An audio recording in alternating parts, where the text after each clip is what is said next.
This morning we're going to spend some time in John chapter 20.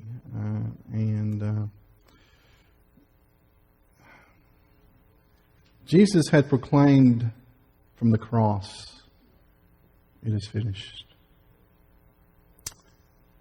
He took his body down. The disciples and family had gathered there. They took his body and took it to the tomb where Joseph of Arimathea had made for his own family, but it had never been used yet. The tombs were typically carved out of rock, and there was a slab there, if you will, a shelf-like thing that they could lay the body on. And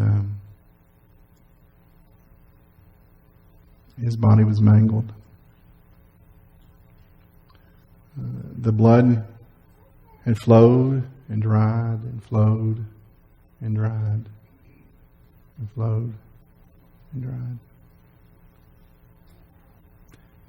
Some of you may have prepared bodies for burial. I know that Dusty and Chris and those work in the funeral home industry. And some of us have had the honor at home to wash a body after a loved one has died.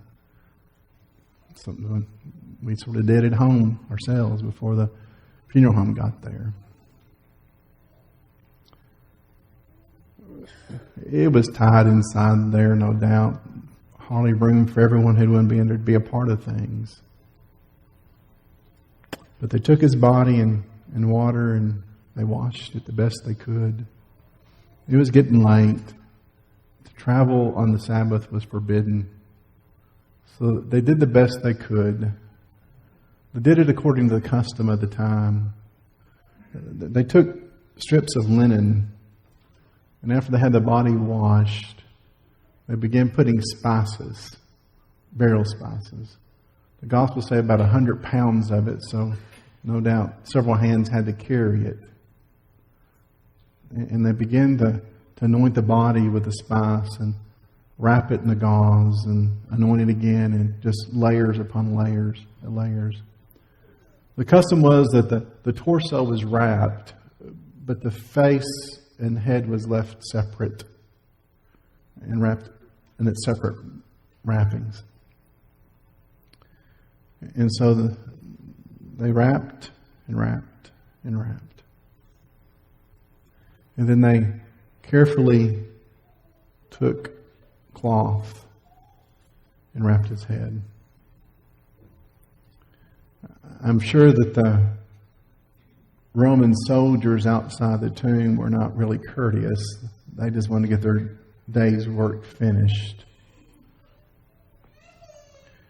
Remember, at the foot of the cross was Mary, the mother of Jesus, Mary Magdalene, James and John's mother, and Cleophas, 4 women who are named, plus other disciples. They've done all they can do. They make a promise to come back tomorrow to do it better. The spices kept the body from decomposing too quickly. It almost as the desiccant to sort of dry the flesh out. So they leave the tomb. Their hearts are heavy. They have a lump in their throat. You've had them, the one you can't swallow. And I don't know how many watch, but as the soldiers manhandled that stone and boom, it's sealed. Maybe some of the women talked, and how are we going to get back in there? And we need to do a better job. And they went home. I'm sure there was food to eat, but no one was hungry. It seemed impossible to believe that Jesus was dead.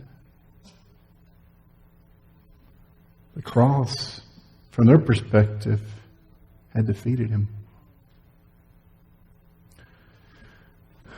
I'm sure it was a fitful night. If there was sleep, there was very little sleep, and they were just waiting for the break of dawn. Dawn comes. And they make their way to the tomb. It was Mary Magdalene who got there first. The darkness and coldness of the tomb will soon reveal the best, most brightest, most realist hope for all humanity. This event changes destiny. This event changes purpose. This event changes life. The proclamation that He is not risen, He is not here, He is risen, becomes the reality for the life of the believer. That's why we're here today. We looked at the events leading up to the cross, and John takes the cross. John jumps over the cross almost. He dedicates the fewest verses of all the Gospels about what happened on the cross. Because the cross isn't the story alone. It is the empty tomb. Oh, there's all kinds of religious leaders in the world. You can actually go to their tombs because they're still there. But the tomb of Christ is empty. So we now recognize that this event demands a response. Now there are people in the world who don't believe it true. They don't believe that Jesus rose from the dead. They have conspiracy theories that, He just swooned. He really wasn't dead. Or we have resurrection deniers all around us that wish to follow another religious leader or some other philosophy of man. But for us this morning, we declare the tomb empty and that Christ is risen. So, Mary Magdalene went to the tomb early. And when she saw the stone had taken from the tomb, she ran and told Simon Peter and the other disciples whom Jesus loved, and said to them, "They have taken away the Lord out of the tomb, and we do not know where they had laid Him." Mary was the very first person to see the empty tomb. Get this, ladies. Mary was the first person to see the empty tomb, and she was also the first disciple to see the risen Lord. Sometimes I think our sisters in Christ, sometimes like, well, I'm not as important. Yes, you are. Your testimony and witness of the Lord touches the lives of so many folks. And the ministry and service you do within the body of Christ is powerful. Mary was the first. So her response is pretty important for us to look at, and so she tells the disciples that she has seen the Lord because He's going to appear to her. As it was read in the text this morning. First the angels, and then Mary says, Jesus said, Mary, it's me. She thought it was the gardener, but it was me, which is sort of ironic. John plays with some irony. You remember He created the world, everything by Him, through Him. And He's sort of really good at gardening. Okay, but so there's a little irony in that. She's supposing Him the gardener, the person who tended the area. And so she tells them that she's seen the Lord, and she shares this message with her. So she had been through a lot. Who is this Mary Magdalene? She'd been through a lot before she met Jesus. And maybe you're like her this morning. Maybe you been through a lot before you met Jesus. Really, you met Him. You knew about Him. You knew He was the Son of God. You'd heard some preaching, some teaching, maybe some Bible lessons and stuff like that. But before you really knew Him, before you really met Him, you had to go through a whole lot. And Mary was one of those persons. She'd gone through a lot. Luke tells us that Mary had been possessed by demons. 7, Mark will say.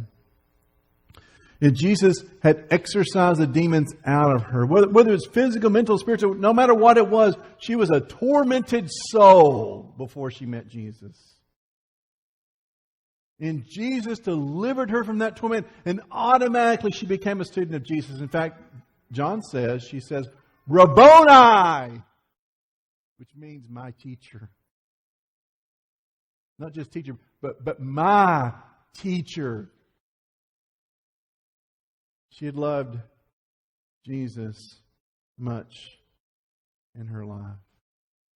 She was right there with Mary, his mother. She was the one who got up early to go to the grave. She loved him much. You see, her reaction to the resurrection is one of first astonishment, then great joy that she could not contain. So Mary Magdalene becomes one of the first responses to the resurrection of Jesus.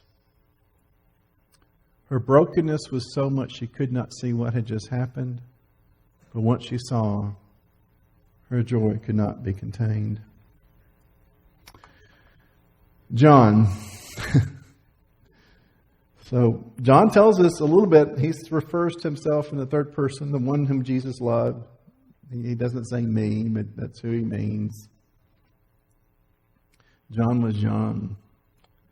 You did the chronology of it. John was probably around 18 when Jesus called him. Now he's in his early 20s. He's young.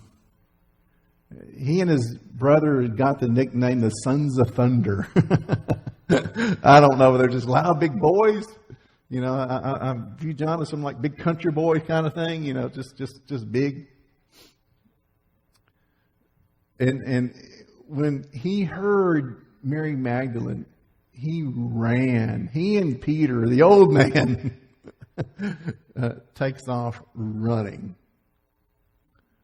And one of these young fellers here start running with me. I guarantee they're going to beat me every time.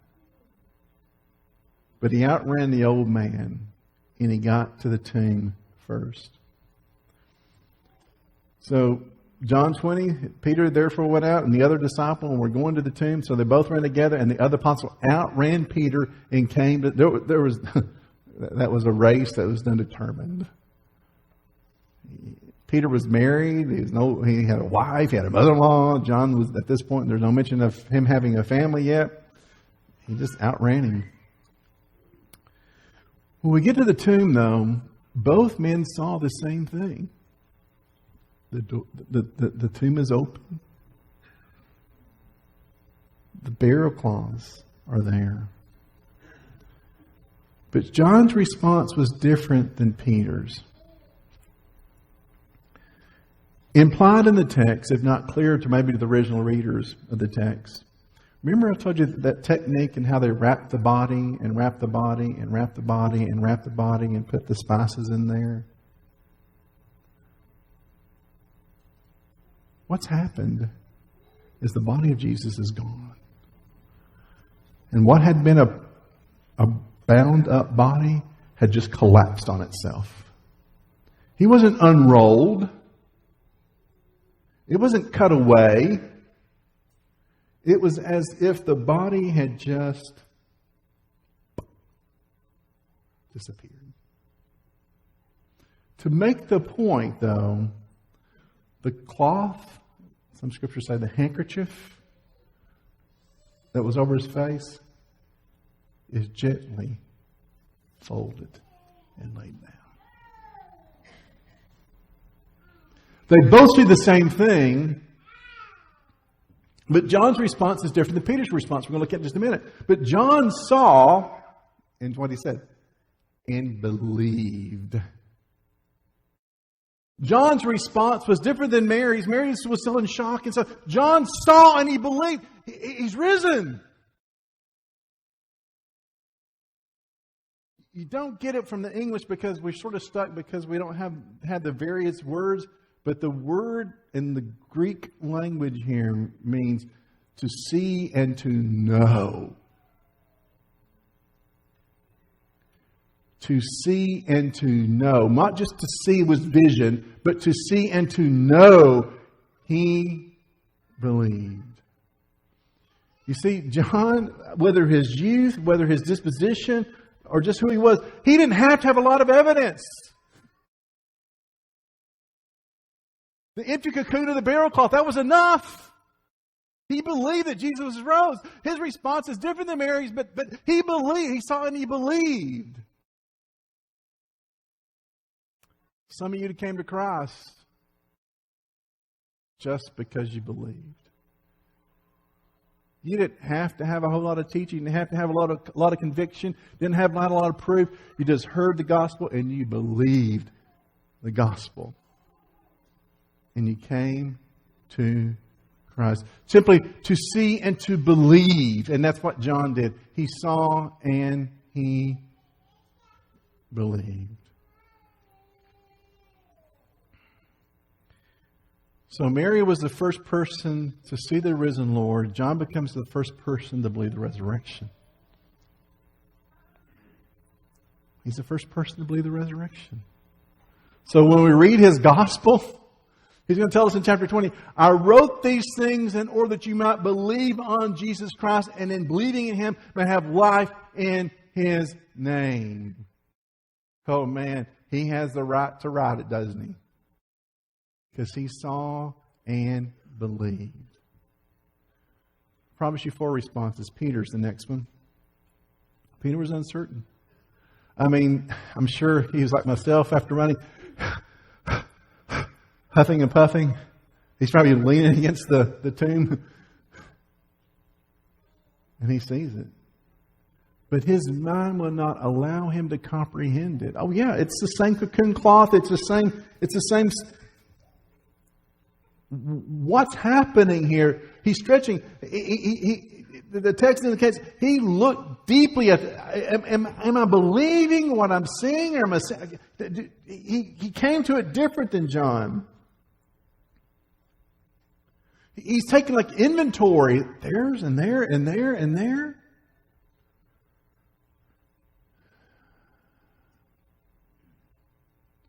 You see, Peter's experience, he had to contemplate. He had to contemplate what this meant. You know, John says that they fully didn't understand the resurrection. John tells in the text, they fully didn't get it yet. But Peter is approaching it mentally. He's having to go through this cognitive process. What does this mean?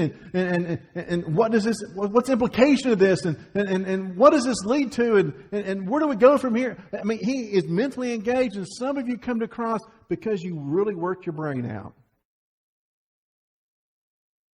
Some people study themselves into belief. C.S. Lewis was determined. He was an atheist. He was determined to prove that God did not exist. That was his ambition. His life's ambition was to prove religion was just a bunch of hokum. There was nothing to it. He opened the Word of God, and guess what? He studied himself to become one of the foremost theologians and biblical writers of the 20th century. He could not deny the truth when he saw it. So some of you responded to the story of the gospel and by just having to think about it and to ponder it and to process it. And what does this mean? What does this mean to me? And what does this mean to the whole big picture?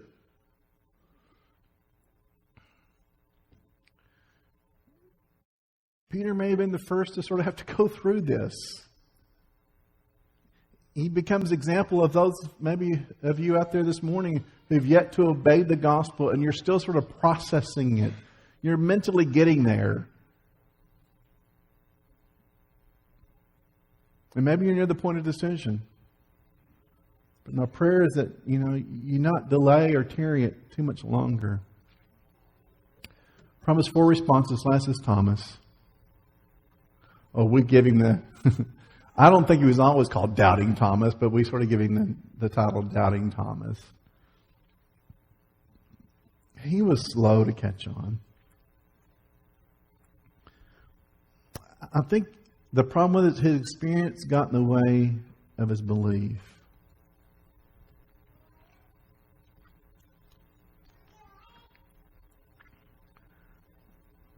we can't fully comprehend the trauma of the crucifixion. I'm thankful I can't, really. Because I've done it meant I probably saw something horrible, and I'm thankful that I haven't like that. But we're talking about the human body that had been first filleted to shreds by the scourging, beaten, bruised. You've seen those movies or portrayals of boxers that have fought and their face are swollen to the point that their eyes are swollen shut and they're just disfigured. Most folks believe that was Jesus' condition. That his face was swollen, distorted, and to see them, the last mental image that Thomas may have had of was Jesus from the cross. It was too much for him to understand and comprehend that he could come back from that. It was incomprehensible to him. So don't beat up on him too much. Don't be hard on him.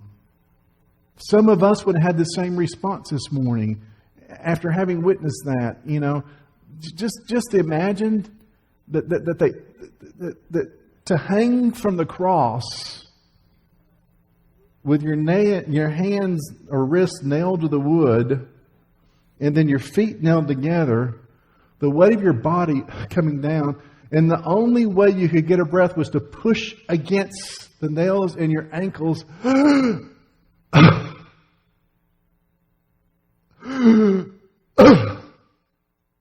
Was the only way to breathe.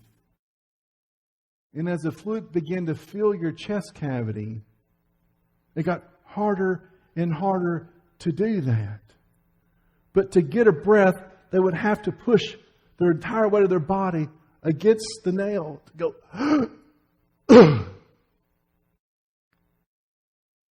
And because it was getting late and the Jews didn't want to violate the Sabbath, they sent the Romans to go about and break their legs so they could no longer push up again, to hasten their death, so they had no way to purchase enough to fill their lungs with air, and so they would actually drown in their own fluids.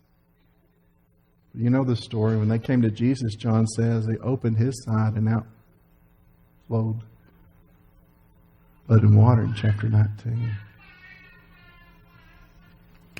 You see, don't be too hard on Thomas, because that's what he had saw.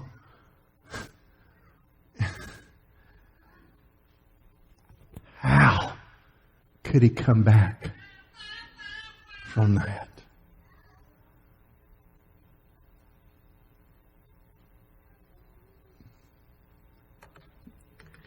Sometimes I do the Myers-Briggs type indicator, which is a personality test that we do. And about 25% of people are intuitive. 75% of people are sensing. They get the information from the world by what they sense and experience, their visual, taste, hearing, something like that. Thomas is a sensory person. He sees what he sees, and that's all he sees. I mean, John, probably pretty intuitive. He got some gut stuff going on there, but Thomas is sensory. He's been overrun by his experience. And the other disciples say to him, "Hey, we've seen the Lord." And he says, "No, not me. I don't believe that unless I see his hands." You see, he saw his hands nailed to the cross. Unless I see his hands and put my finger in the prints of the nails and my hand into his side, I will not believe. Thomas saw that spear go on the side of Jesus and that blood and water just gush out. He said, "Man, you don't survive that. Unless I see that and erase my sensory experience, I cannot believe it." So don't be too hard on him. Because there's some of you here this morning that until you really got broken about what Jesus went through for you, you didn't really care about the gospel too much. It was just an interesting little story. But when you really sense the gospel, what Jesus did for you, now you're ready to go with it. Now you're ready, and so that's what Thomas experienced with. he was bent in doing this, and so 8 days later, John moves pretty fast in the text. 8 days later, Jesus appears in the midst of the disciples, and what's the first thing Thomas wants to do? Jesus says, "Shalom, y'all. Peace to you." Man, that's powerful. That's a sermon itself. And he said to Thomas, "Come here, Thomas. Come here. Come on. Come on. Reach your finger here. And put your hand right here.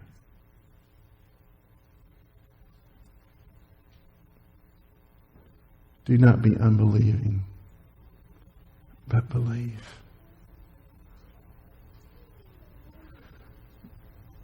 I don't know if Thomas actually had to touch Jesus at this point. But he said to him, "My Lord and my God." That's heavy. He's not just Jesus, he's God.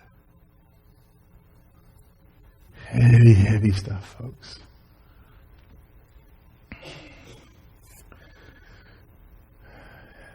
I can't beat Thomas up too much. There's people today who still want proof. Some of you have probably seen the shows, the Shroud of Turin, supposed the burial cloth of Jesus. The problem with that is it doesn't fit the first century Jewish custom of burial, because they have one cloth that sort of looks like the image of Jesus, and that was not how the Jews did the burial. So that's, so there's a big debate. But there's still some people today. It's just let me see the shroud and I'll believe. Let me see that image, or let me have that experience. There's some people today that's still that way. Jesus said to Thomas, "Thomas, because you have seen me, you have believed. Blessed are those who have not seen yet have believed." John gives us 4 responses to the gospel, each based upon a person's individual characteristics. They respond to Jesus from who they are. And this morning, I believe that we've all come to the gospel based upon individual experiences. John says,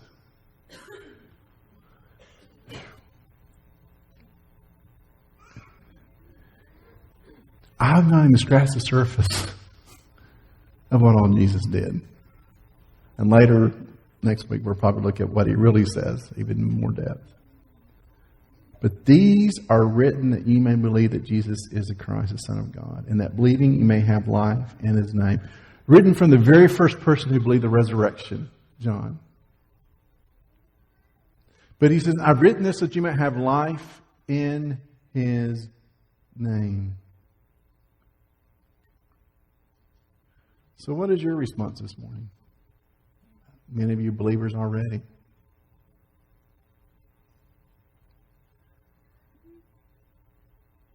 If you're not a Christian, what do you need to happen? What does God need to do for you? Do you just need to study yourself into it? Commit yourself to it. Do you need some more eccentric experiences?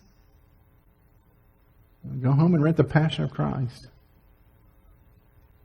What do you need to do to come to a decision?